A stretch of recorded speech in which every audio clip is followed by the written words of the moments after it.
Hello from beautiful Phoenix, Arizona. I am Nicole Gates, aka Nikki G, and I have put this message together to share a little bit with you about me, who I am, the vision of Project Bliss, and what it's all about. This message is going to be very relaxed and organic. I have my notes here in front of me, so if you see me glancing down, that's what I'm doing because I want to make sure that I get every little morsel in to share with you about this passion. Every element is important. So first, I want to tell you who I am. I'm a poet, an artist foremost. I've been performing spoken word poetry since 2009 here in Phoenix, Arizona. I have been writing personally, therapeutically for myself since the age of 6, but was not able to share my work till 2009. And that element is important because it's a big leap to be able to stand in front of people and share your heart and soul with people. So that is a huge part of what Project Bliss is about. I'm a professional. I work as a substance abuse clinician here in the Valley in drug treatment. I also work as a behavioral therapist and applied behavioral analysis with children with autism and related disorders. That's a huge passion for me. I'm a community volunteer. I volunteer with different organizations. Specifically, I have volunteered delivering the workshop that is the vision of Project Bliss since 2012. So I taught the workshop at the MLK Youth Rally. So that was the beginning seeds of what fostered Project Bliss. I've been working in behavioral health since 2007. That's a very important transition because prior to that I spent 10 years working in information technology. And so basically what that means is I was a computer geek, and I bring all those skills to the table in working with this project, being able to handle a lot of the technology component myself. And I decided that people were more interesting, and I wanted to be able to put my work endeavors towards making a difference in people's lives. And so I took that huge leap along with that huge pay cut, and I came to Phoenix and started working in behavioral health. I've worked as a crisis specialist. Suicide prevention is a huge factor for me. I've worked with youth in programs dealing with residential treatment, substance treatment, therapeutic group homes, as well as worked with the seriously mentally ill and severe substance abuse, what you call co-occurring situations. So I'm an advocate for social change, and the social change that I'm focusing on within this project specifically is our youth and our women, and how they're being exploited and how to help them avoid the pitfalls and or heal and move forward from them if they've already engaged. I'm a person who I believe has made a difference in the lives of those I've engaged in the mentor work that I've done, as well as the workshops that I have delivered thus far, and I will continue to do so to maybe even perhaps to my detriment, because this is my passion, and this is what I will stay up all hours of the night working on and work tirelessly for to make it happen. So that's who I am. So the biggest question that many people will have is, why am I doing this? And the simplest answer that I can give above everything else is, it could have been me. All of the risk factors for why a young woman, be it under the age of 18 or young adult, becomes engaged in the street life, sex trafficking, prostitution, are all related to the experience I had in my childhood. And I was fortunate enough to not go down that path, but it easily could have been me. I've been on my own since I was the age of 15. I grew up in a home with a drug addict mother. I had to live off of little to no money for food. I had to struggle, catch 8 buses a day, working 2 jobs to pay $300 a month rent out of a little room in a little house, and lie about my age just so I could rent that. And I did all of that to avoid being in the group home system and to avoid being in the street. And did I ever have men approach me inappropriately? Absolutely. And so it is important that people understand how easily our children can get involved in this path. And so that's part of what fuels my passion. It's also related to the things that I have seen. You know, I remember a woman in my neighborhood who was a drug addict, and she prostituted herself. And no matter what people thought of her or the disdain they had for her and her choices for her lifestyle, she was always sweet and kind to me, and I just loved her. And it devastated me when they found her dead in an alley in our neighborhood. And you know, most people just chucked it up to, oh, another prostitute that died. But this is very much the reality of what can happen to women that get involved in this line of what we want to call work. And so that's a reality and another reason why I do it. I started out when I decided that I was going to leave the computer field and pursue psychology and mental health as a field. I started out volunteering with homeless and runaway teens in San Diego. And I volunteered with an organization that was really about not telling the teens what to do. Oh, you need to go back home. Oh, you need to do this. It was really about just meeting the teens where they were at and giving them their basic necessities, food, condoms, because we knew a lot of them were selling themselves to survive, toiletries, whatever it was. And we would put on a backpack and we would hit the streets. And there's nothing more real than, you know, going up to a young lady that you know needs your help, but she's like, okay, Nikki, can you come back later because I got a potential customer coming. So being within that reality face to face fuels my passion. And then I've been a mentor to at-risk youth in this valley for a couple of years now. I've mentored quite a few children, and I often think about the one that got away. There was a teenage girl who was in a group home that I mentored, and she ran away from the group home and she went back to prostitution and drugs. And I've never been able to find out where she is, if she's okay, or what happened. And so that energy, the energy of all of these experiences collectively help fuel my passion for this project. I've been told in every environment that I've worked in, volunteered in, or just everyday social engagements, that people feel comfortable with me, they don't feel judged by me, and I have an ability to connect with youth and to connect with people that are harboring the weight of judgment and pain. And so I feel like that ability is a gift and that I should use it to proliferate a message of healing.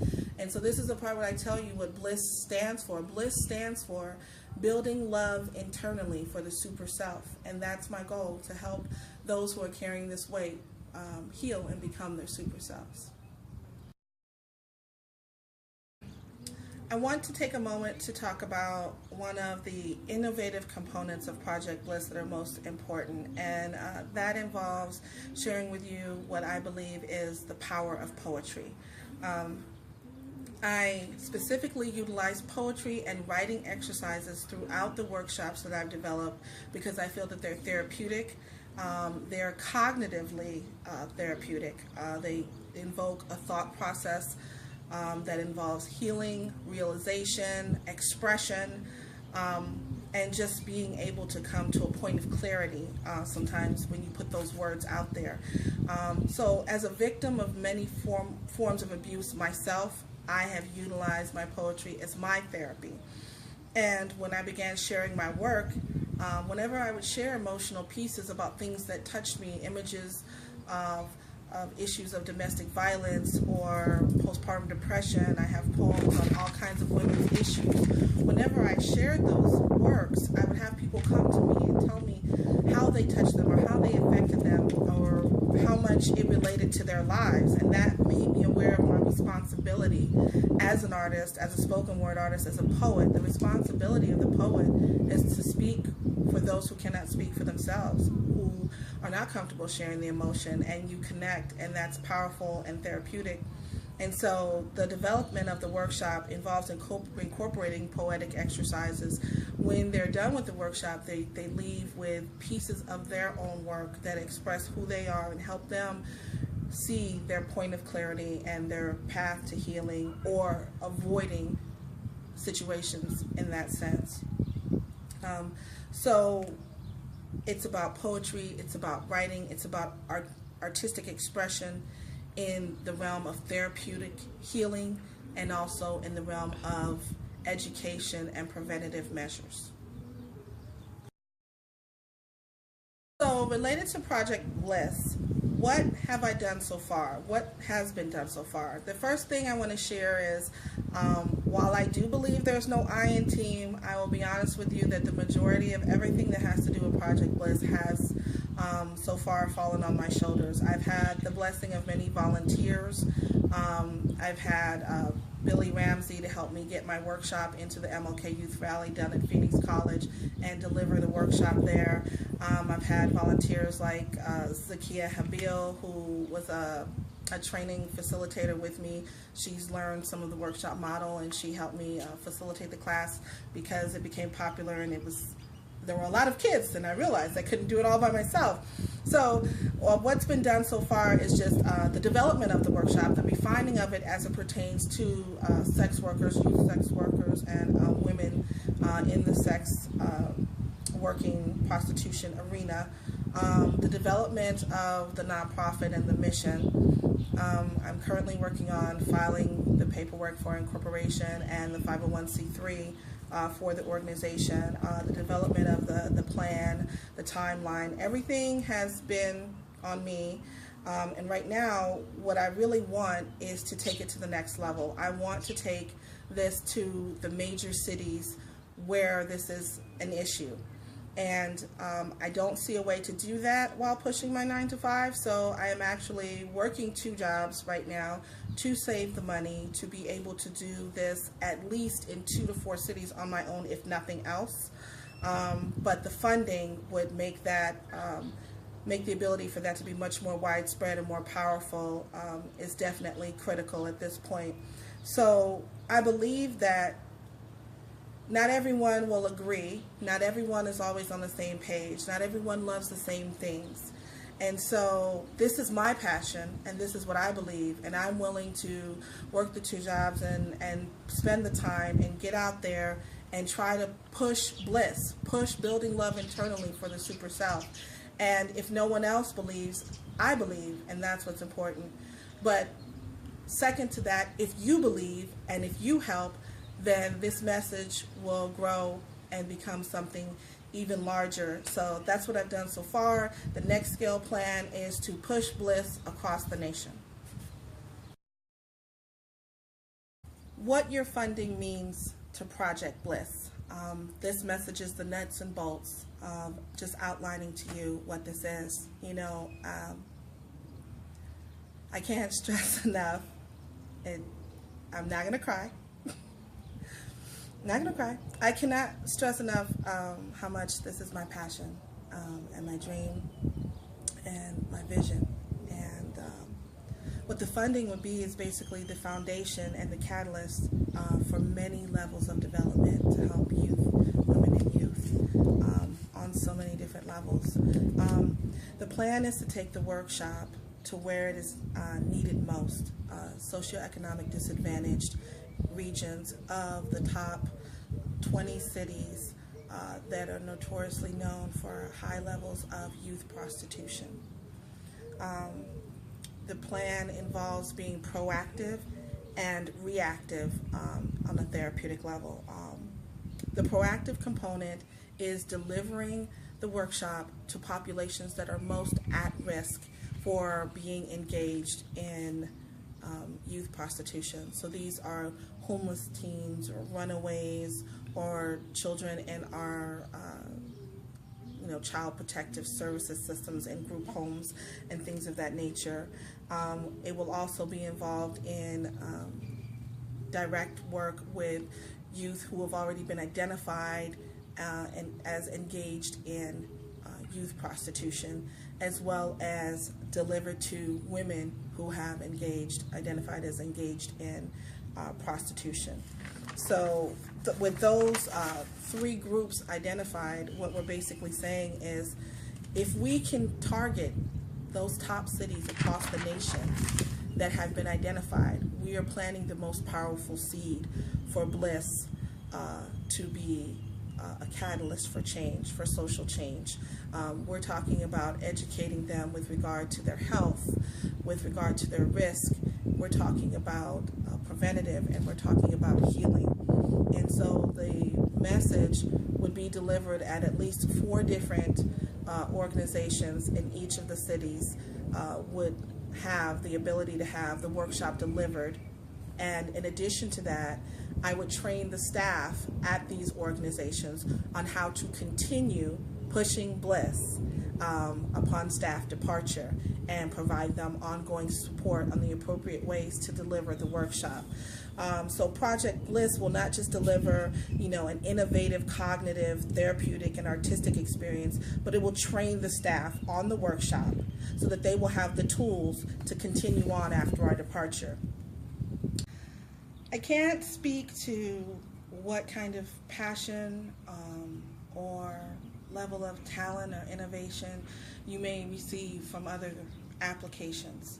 I can only say that this vision is mine and one that I truly believe in wholeheartedly.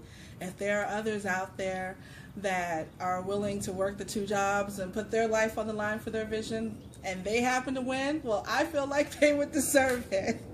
That's just my personal energy, my personal feeling. But more importantly, Project BLISS will happen no matter what, but the power and the impact of it would be far greater with the support that I am seeking to acquire. With your help, I will have the resources that I truly need to make this happen. The funding would pay for the materials, the travel, and the communication, everything that needs to happen to foster the workshops in all of the different cities.